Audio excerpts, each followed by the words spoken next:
less than a year away from the 2020 presidential election. Last weekend, several Democratic candidates kicked their campaigns into high gear, descending on Iowa for the Liberty and Justice celebration. The presidential hopefuls campaigned for support as they raced towards the Iowa caucuses in February. CBSN political reporter Caitlin Huey-Burns was there. With 3 months to go before the Iowa caucuses, Democrats are feeling the crunch. Hello, Iowa Democrats. Some campaigns are surging. Thank you, Iowa Democratic Party. Others are reshuffling. I'm all in Iowa. I'm all in. And one is packing it up. We do not have the means to pursue this campaign successfully. A new poll in Iowa shows Elizabeth Warren leading the pack, followed by Bernie Sanders, Pete Buttigieg, and Joe Biden. 2020 is our time.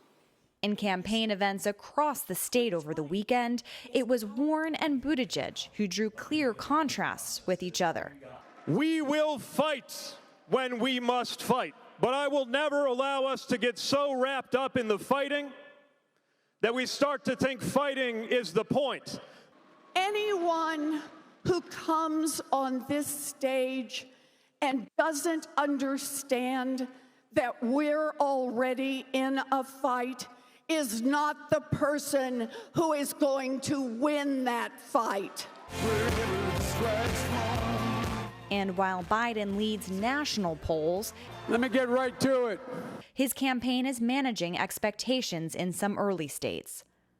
Are you sensing, though, as you are rising here in Iowa, that some Biden supporters are up for grabs?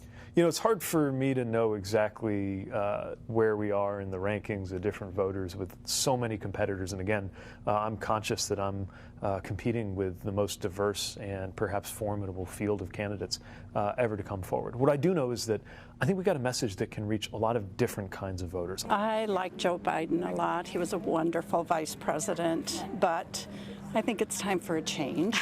I guess I feel a little loyalty to Joe Biden, but you know, I think I'm starting to like the other candidates a little more. So right now, Elizabeth is probably the top one. To be frank, I was hoping that I could support former Vice President Biden because of his experience. I'm not certain right now. I think that's the right path to take. It may be time for a generational change. But the one dynamic fueling lagging campaigns in Iowa is that many voters remain undecided. I have no idea.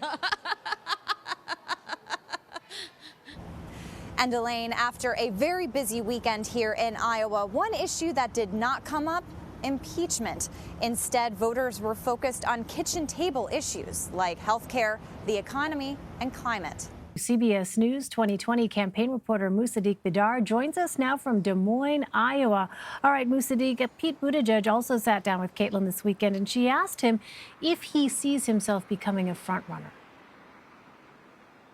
That's obviously the hope that we will eventually go on to win. But again, terms like that, I think, are for the pundits to use to size us up. My job is to get out there and make sure that anyone thinking about who to caucus for knows how their life is going to be different if I'm president versus a competitor.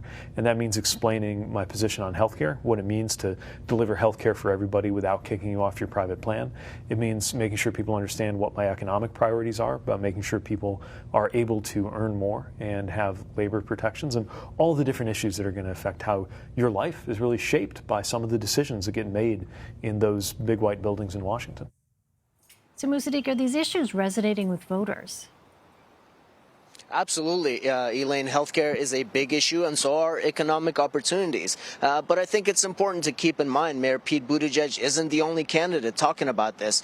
Just about everybody in the Democratic field talks about healthcare and economic opportunities, and those two at times go hand in hand. A lot of voters I speak with tell me that their biggest economic stress points are paying for their healthcare costs.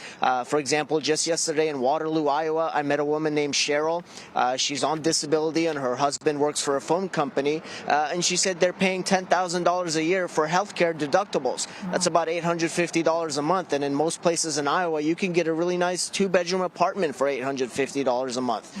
So the economic anxieties and the way it deals with health care is an important issue. And we saw this in our latest CBS News Battleground poll, where nearly 80% said that a candidate's position on health care is going to be a deciding factor in who they end up supporting. Well, as Buttigieg rises in the polls, we are seeing former Vice President Joe Biden begin to slip in early state polling. How is Biden's team addressing this? They're not so worried about it. It's also important to keep in mind that while Vice President Biden slips in early state polls, he is still leading national polls. A source close to the campaign, an official close to the campaign, told me today that they are focused on voter outreach. They have a specific program targeting independent and Republican-leaning voters.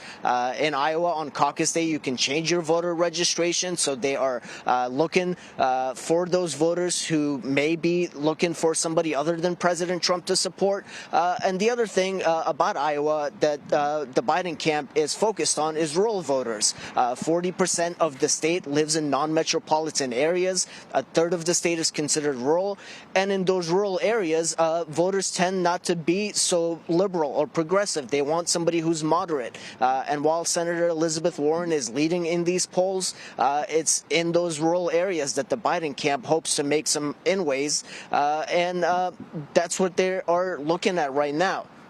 Well, I also want to ask about Senator Kamala Harris. She told CBS News political correspondent Ed O'Keefe that she's, quote, all in Iowa. Let's listen to some of that. And what's the plan? The plan is to put resources into this state, it being the first in the nation, to cover the state with our organizers, with our volunteers. I'm practically living in Iowa to do the work that is necessary to make sure that I earn the support and have the folks in the caucuses who are standing in Kamala's corner. Your team vowed in the last month that you would finish in the top 3 in this state. Is that still the goal? We are going to end up in Iowa doing very well, and it is because we are putting the resources into the state, and because I'm spending time doing everything from attending fish fries to steak fries to actually cooking in the kitchens with Iowan families, and doing big town halls and doing small coffees. And talking with voters and talking with people about the issues that they care about and to keep them up at night. And as you know.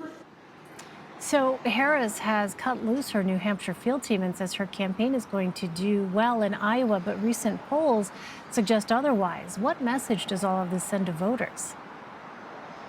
Well, voters in Iowa here want to see candidates. They want to see them as much as possible. And I think when they see somebody holding these small events, willing to sit down with them, talk to them face to face, it makes a big difference. Voters in Iowa want to be sold on a candidate. And the way a candidate can do that is through these retail politics. And not just by making stops in big cities like Des Moines or Iowa City or Cedar Rapids. They go to these smaller places. And Senator Kamala Harris, as you heard there, she said she was moving to Iowa.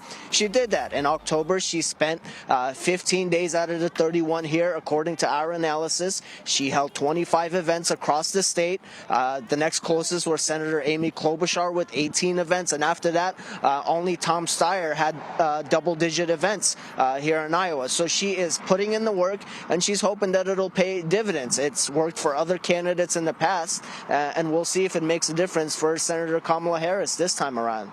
Well, finally, Senator Elizabeth Warren laid out her Medicare for All plan Friday. Walk us through her plan and how other candidates have reacted to it.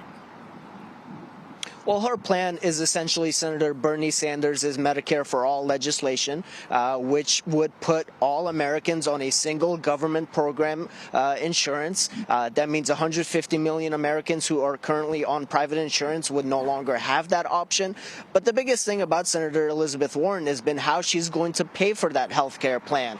She has said all along that taxes on middle-class Americans will not be increased. And recently she told CBS News that it will be the billionaires who are going to pay for it. However, a portion of her plan that pays for this Medicare for All will tax employers, and that could essentially trickle down to middle-class Americans who may see a decrease in their wages if their employers are paying a bit more in taxes. And then another aspect of that is she says that she will divert funds from defense programs to pay for her health care, Medicare for All plan. And we'll have to see how that plays out with voters in some swing states where the defense budget and America's military is an important source of pride for them. All right, Musadiq Bidar, thank you so much, Musadiq. Thanks, Elaine.